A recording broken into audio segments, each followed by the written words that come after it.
Hello friends, welcome to my channel travel to. और मैं प्रतिमा आप सभी का इस नए वीडियो में स्वागत करती हूँ। तो आज का वीडियो बहुत अलग होने वाला है। इस वीडियो में मैं ऐसी कुछ एक बात बताने वाली हूँ जो मैं मेरे व्लॉग में नहीं बता पाई थी।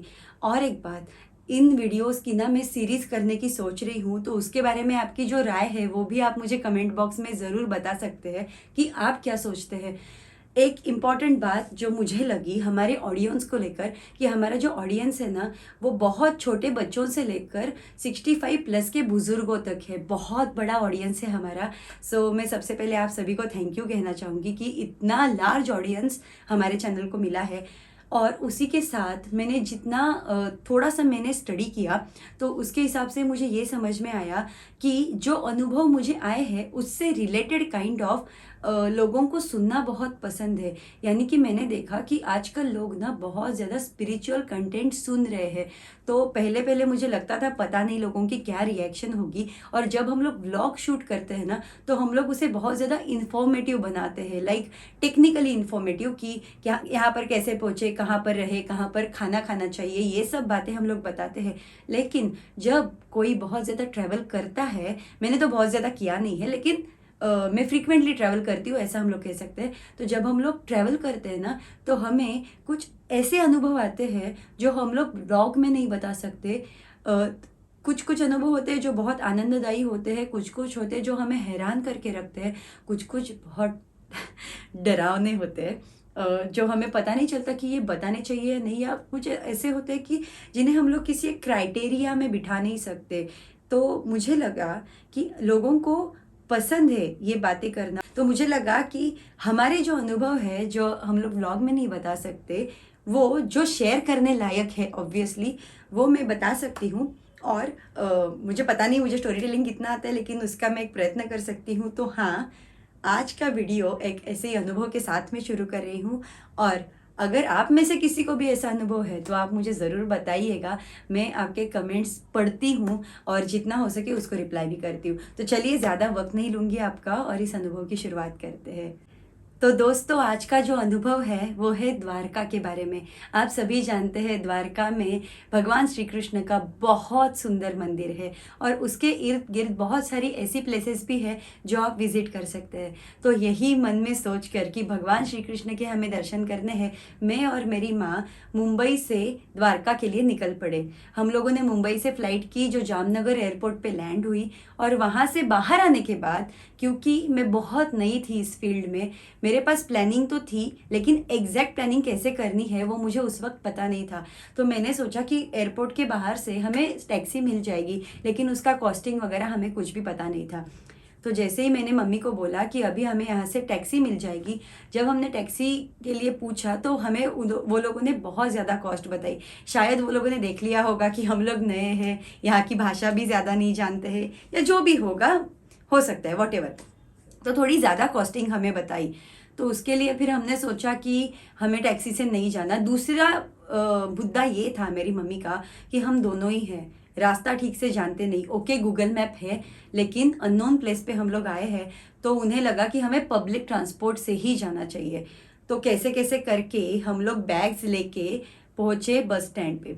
अभी बस स्टैंड पे जाने के बाद ऐसे हुआ कि वहाँ पर बहुत सारी बसेस आ तो रही थी, लेकिन एग्जैक्टली कौन सी बस द्वारका जाएगी वो हमें पता नहीं चल रहा था। और बहुत समय हो गया, द्वारका की बस कुछ आ ही नहीं रही थी। फिर हम लोग थोड़े टेंशन में आ गए, और मैं तो थोड़ी सी मैं रूठ भी गई मम्मी से कि क्या फ़र्क पड़ता है मम्मी, हम लोग चले जाते टैक्सी से, कुछ नहीं होता। फिर भी वो थोड़ी सी डरी हुई थी कि वो टैक्सी से नहीं जाना चाहती थी। तो उन्होंने बोला थोड़ी देर रुक जा, थोड़ी देर रुक जा, कुछ नहीं होगा। फिर भी हम लोग वहाँ पर बैठे बैठे रहे बहुत देर तक। फिर मैंने सोचा कि अभी कुछ होने वाला तो है नहीं, कितना टाइम हो गया हम लोग यहीं पर, मुझे लगता है 1 डेढ़ घंटा हम लोग वहाँ पर बैठे थे। और वो प्लेस थी ना, वो बहुत अनहाइजीनिक लगी मुझे। और मुझे लगा हम लोग अच्छे इतने एयरपोर्ट से आ गए और हम लोग कहाँ गए, इतने अनहाइजीनिक प्लेस है, कैसे यहाँ पर हम लोग बैठेंगे। वॉशरूम बहुत ख़राब था। तो उस वक्त भी मुझे ऐसे लगा कि अरे मम्मी, हम लोगों को अभी जाना ही चाहिए, लेकिन हम लोग पता नहीं चल रहा था कि जाए कैसे। ओके, ना किसी को हम लोग पहचानते थे, हम लोग टोटली अकेले थे आप कह सकते हैं, और हम लोग वहाँ पर बैठे थे। थोड़ा देर होने के बाद अचानक से वहाँ पर एक दादी आई। और वो ना हमसे बातें करने लगी, उसकी पोती थी उसके साथ, तो वो हमसे बातें करने लगी। तो मुझे ऐसे लगा पहले कि ये ऐसे कैसे डायरेक्टली आके हमसे बातें कर रही है, तो पहले मैंने इतना ज़्यादा इंटरेस्ट नहीं दिखाया। फिर उसके बाद उन्होंने पूछा आपको कहाँ जाना है, तो मम्मी ने बोला हमें मंदिर जाना है, लेकिन मंदिर से पहले हमने होटल बुक किया है, वहाँ पर जाएंगे। तो ऐसी कुछ इधर उधर की बातें हुई, एग्जैक्टली अभी मुझे भी याद नहीं, लेकिन उसके बाद उन्होंने बोला ओके आप टेंशन मत लेना, मैं आपके साथ आ जाऊंगी, मुझे भी मंदिर ही जाना है। और उन्होंने ऐसे कुछ कहा, जितना मुझे याद है, कि मैं एकादशी के दिन यहाँ पर आती हूँ, and if I am not wrong हम लोग एकादशी के दिन ही गए थे वहाँ पर। तो हमने बोला चलो अच्छी बात है। तो वो जो दादी थी ना, वो भी हमारे साथ रुक गई, बहुत देर तक वेट किया, बस बिल्कुल भी नहीं आई। उसके बाद उन्होंने बोला कि यहाँ पर एक प्राइवेट बस जाती है, हम लोग उससे जाएंगे। तो अभी हम लोग थोड़ा वापस डर गए, लेकिन हमने सोचा चलो कोई तो है, और ये दादी उतनी हमें हार्मफुल भी नहीं लग रही थी, तो हमने सोचा इनके साथ हम लोग जा सकते हैं। तो उस बस में हम लोग जाकर बैठे, उन्होंने बोला ये बस हमें आगे द्वारका तक लेके जाएगी, हमने बोला चलो एक बस तो मिल गई, अभी हम लोग पहुंच जाएंगे। लेकिन बात यहीं पर ख़त्म नहीं हुई, वो बस किसी एक स्थान तक गई, वो भी बहुत रुक रुक के। उसके बाद वो बस हमें बदलनी पड़ी, और सारे यात्री इस बस से उस बस में चले गए। इतने में तो मेरा गुस्सा फूल ही रहा था कि क्यों हम लोग डायरेक्टली नहीं गए। उसके बाद हम लोग दूसरे बस में गए, और फिर दूसरी बस ने हमें द्वारका तक छोड़ा। और इतना होने के बाद मुझे देखो, मैं एकदम क्या कह सकते हैं, रियल बात में बोलना चाहती हूँ, ऐसा बोलना भी नहीं चाहिए, बोलना भी नहीं चाहिए, लेकिन जब हम लोग टेंशन में होते हैं ना, हमारे दिमाग में बहुत सारे विचार आ जाते हैं, हमें समझता नहीं है।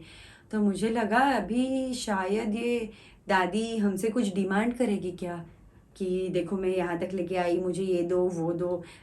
मुझे लगा था कि शायद ये कर सकती है, ऐसा कुछ मुझे लगा था। तो मैंने मम्मी को बोला था तू ज़्यादा बातें मत कर, हाँ उससे तू, ओके उसने अभी हेल्प किया ना ठीक है, लेकिन ज़्यादा क्लोज मत जा, हम लोग किसी को जानते नहीं है यहाँ पे। फिर भी लेकिन उन्होंने हमें बहुत ज़्यादा हेल्प की।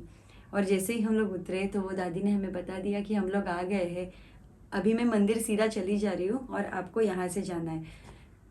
और मैं आपको बता नहीं सकती कि मतलब आपको शायद लगेगा कि ये क्या अनुभव है, पहले ही टाइम पे इतना बकवास अनुभव है, ऐसा आपको लग सकता है, लेकिन जब हम दोनों ही थे ना, तो हम लोग बहुत डर गए थे, बहुत ज़्यादा डर गए थे, बहुत मायूस हो गए थे। हमें पता नहीं चल रहा था कि अब हम लोग मंदिर तक कैसे पहुँचेंगे।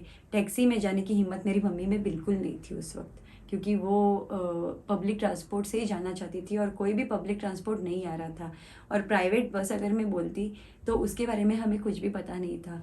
आज जब मैं इन सब के बारे में सोचती हूँ तो मुझे लगता है कि अगर वो दादी नहीं आती तो शायद हम लोग मंदिर तक समय में नहीं पहुँच पाते, या हमें प्राइवेट बस के बारे में कभी पता नहीं चलता, या फिर हम लोग वहाँ पर बैठे रहते, पता नहीं। लेकिन आज भी जब हम सोचते हैं तो हमें, हमारे दोनों के आंखों में पानी आ जाता है ये सोचकर कि हम लोग तो बस निकल पड़े थे द्वारका के लिए। और पता नहीं कैसे भगवान को समझ में आ गया कि हम लोग बड़ी उलझन में है, हम लोग डिसीजन नहीं ले पा रहे, वेरी फ्रैंकली हम लोग डिसीजन नहीं ले पा रहे, हमें पता नहीं चल रहा है कि कैसे पहुँचे, क्या करें, किसके ऊपर विश्वास करें, किसके ऊपर ना करें। टोटली अलग मुल्क में, टोटली अलग लैंग्वेज बोलने वाले लोगों के बीच में हम लोग थे, और डरे हुए थे, सहमे हुए थे, और किसी के ऊपर विश्वास करने के लिए उस वक्त हम लोग तैयार भी नहीं थे, क्योंकि हम दोनों फीमेल्स लेडीज़ गए थे।